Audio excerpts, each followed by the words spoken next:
Welcome back this video. और आज की इस वीडियो में हम ये देखने वाले हैं कि जो अकाउंटेंसी 11th क्लास के लिए है और उसमें चैप्टर नंबर 4 देखेंगे। इससे पहले वाली जो वीडियो है या जो सीरीज़ है चैप्टर नंबर फर्स्ट, सेकंड और थर्ड वो कंप्लीट हो चुका है। अब आज से हम स्टार्ट करने वाले हैं चैप्टर नंबर 4, जिसका यदि मैं नाम कहूँ, यदि आप राठी की बुक से पढ़ते हैं तो accounting equation and rules of accounting, यानी रूल्स के क्या, जो अकाउंट्स के जो रूल्स हैं उसको हम समझेंगे। तो फर्स्ट ऑफ ऑल मैं आपको ये बता दूं कि कुछ फार्मूले इसमें होंगे, उस फार्मूले के बेस पर ही हम क्या करेंगे, सॉल्यूशन करेंगे, जो क्वेश्चन हैं उनको सॉल्व करेंगे। अब फर्स्ट जो है ये पूछा जाता है कि एसेट्स कैसे निकालेंगे।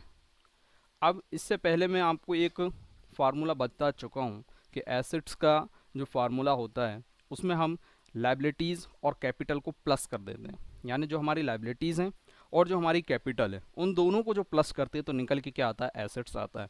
तो फार्मूला ये होगा assets equals to liabilities plus capital. इसे शॉर्ट में A equals to L plus C भी कहा जा सकता है। यहाँ पे ए जो है एसेट्स के लिए है, एल जो है लाइबिलिटीज़ के लिए है, सी जो है कैपिटल के लिए है। इस तरीके के फार्मूले को यदि मैं समझाऊं तो सिंपल एक आपको एक आइडिया हो जाएगा एक एग्जांपल से। मान लीजिए मैं एक एग्जांपल आपकी ही बुक का देता हूं जिसमें ये कहा गया है कि आपके पास कुछ कैपिटल है, कुछ आपके पास लाइबिलिटीज़ हैं और हमें एसेट्स निकालना है। मान लीजिए आपकी जो लाइबिलिटीज़ है वो कितनी है, 5 या 15,000 है। कितनी है, 15,000 है। और उसी में आपकी कुछ कैश हैं या कुछ ऐसी कैपिटल है वो 5,000 है। अब इन दोनों को हम क्या कर देंगे, प्लस कर देंगे, यानी लाइबिलिटीज़ और कैपिटल को हम क्या कर देंगे, प्लस कर देंगे। यानी 15,000 और 5,000 को जब हम प्लस करते हैं तो हमारा एसेट्स निकल के आएगा जो कितना होगा, 20,000 के बराबर होगा। तो ये जो मैंने बताया एक सिंपल एग्जाम्पल के तहत बताया है। और आपको यदि समझ में आ रहा है तो इसी तरीके की वीडियो पाने के लिए चैनल को करें सब्सक्राइब, वीडियो को लाइक करें, ज़्यादा से ज़्यादा इसको शेयर करें ताकि और लोगों तक अच्छा कंटेंट पहुंच सके।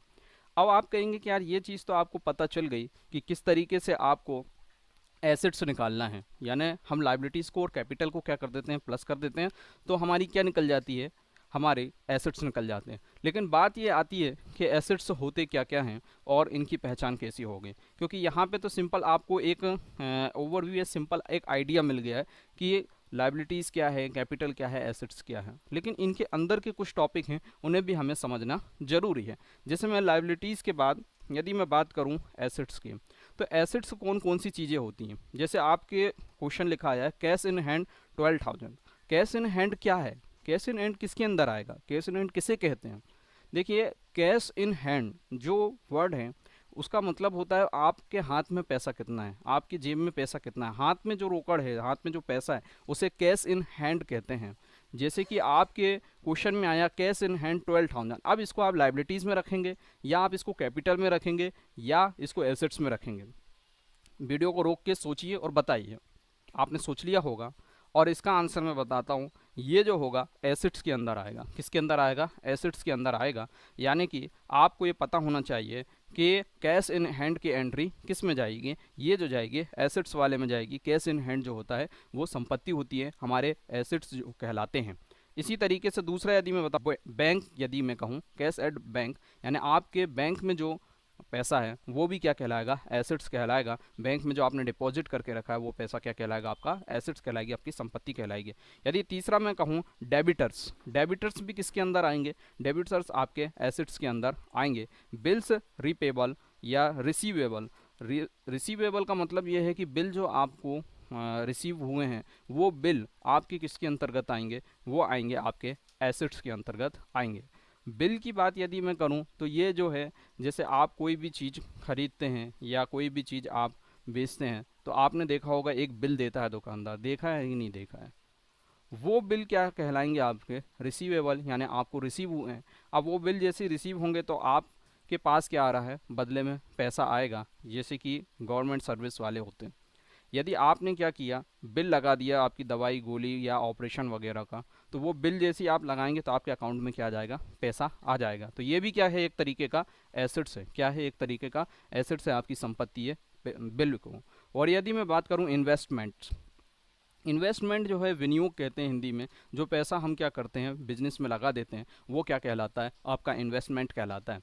जैसे आपने कोई पैसा 10 लाख रुपए आपके बिजनेस में लगाएं, इस पर्पज़ से लगाएं कि आपके जो पैसे हैं 10 लाख की जगह 12 लाख साल भर में कन्वर्ट हो जाएं, यानी 2 लाख का आपको प्रॉफिट हो जाए। आपका मकसद क्या है, प्रॉफिट गेन करना, प्रॉफिट को अर्न करना। यदि इस मकसद से आपने जो पैसा लगाया है बिजनेस में, तो वो पैसा क्या कहलाएगा, आपका इन्वेस्टमेंट कहलाएगा।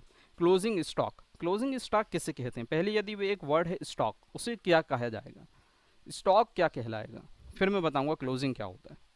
देखिए स्टॉक जो है, आपने देखा होगा गोदामों में बड़े बड़े व्यापारी लोग क्या करते हैं, माल को इकट्ठा करके रख लेते हैं, ज़रूरत पड़ने पर थोड़ा थोड़ा करके बेचते हैं, वो आपका स्टॉक कहलाता है। अब क्लोजिंग स्टॉक जैसे लास्ट ईयर 2021 का यानी 2021 का माल आपका बिकने से रह गया है, अब वो बिका हुआ जो बिना बिका हुआ माल है वो इस ईयर में कुछ बचा हुआ है, तो उसे क्लोजिंग स्टॉक कहेंगे। इसी तरीके से यदि मैं बात करूं लैंड एंड बिल्डिंग की, तो लैंड एंड बिल्डिंग क्या होती हैं, जो ज़मीन पे आप बिजनेस कर रहे हैं, वो आपने बिजनेस के लिए लैंड खरीदी है या कोई बिल्डिंग खरीदी है, तो वो क्या कहलाएगी, लैंड एंड बिल्डिंग कहलाएगी, जो कि आपके एसेट्स के अंतर्गत आती है। किसके अंदर आती है, एसेट्स के अंदर आती है। प्लांट एंड मशीनरी, प्लांट लगाते हैं, मशीनरी वगैरह खरीदते हैं, वो भी आपकी किसके अंदर आएगा, एसेट्स के, यानी ये भी क्या है, संपत्ति है।